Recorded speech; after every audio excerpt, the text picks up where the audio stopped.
Momen terakhir Uswatun sebelum tewas di tangan Antok, tanpa mesarah bergandengan tangan. Penyidik tim Jatanras Polda Jawa Timur, Jatim, membenarkan beredarnya rekaman CCTV momen terakhir Uswatun Hasanah bersama tersangka Rohmat Tri Hartanto alias Antok. Kasus ini mencuat setelah ditemukan mayat Uswatun Hasanah dalam kondisi tubuh tak utuh dan disimpan dalam koper, lalu dibuang di beberapa lokasi di Ngawi, Jawa Timur, Kamis, 23 Januari 2025.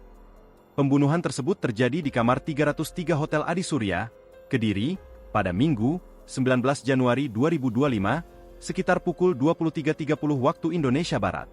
Rekaman CCTV yang beredar menunjukkan keduanya sempat makan bersama di sebuah restoran di Jalan Mayor Bismo, Kota Kediri, beberapa jam sebelum kejadian, tepatnya sekitar pukul 19.40 WIB hingga pukul 20.30 waktu Indonesia Barat. Dalam 3 file video CCTV yang diterima oleh tribunjatim.com, terlihat pasangan ini memasuki area restoran dengan suasana santai.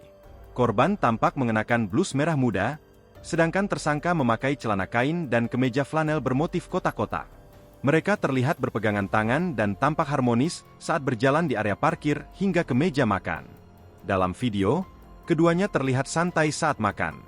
Namun, percekcokan diduga terjadi setelah mereka kembali ke hotel. Meskipun terlihat bahagia, pihak kepolisian menyatakan ada masalah serius yang melatar belakangi hubungan mereka. Kombes Pol Dirmanto, Kabid Humas Polda Jatim, menegaskan meskipun di CCTV terlihat seperti pasangan yang harmonis, realitasnya berbeda.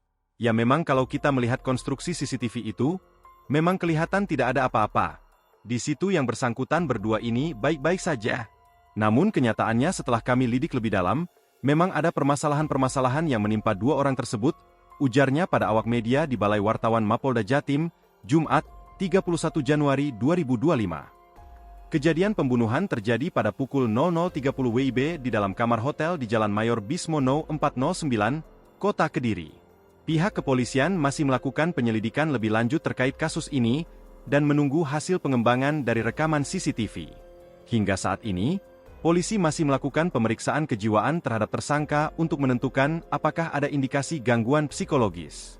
Download Tribun X sekarang, menghadirkan lokal menjadi Indonesia.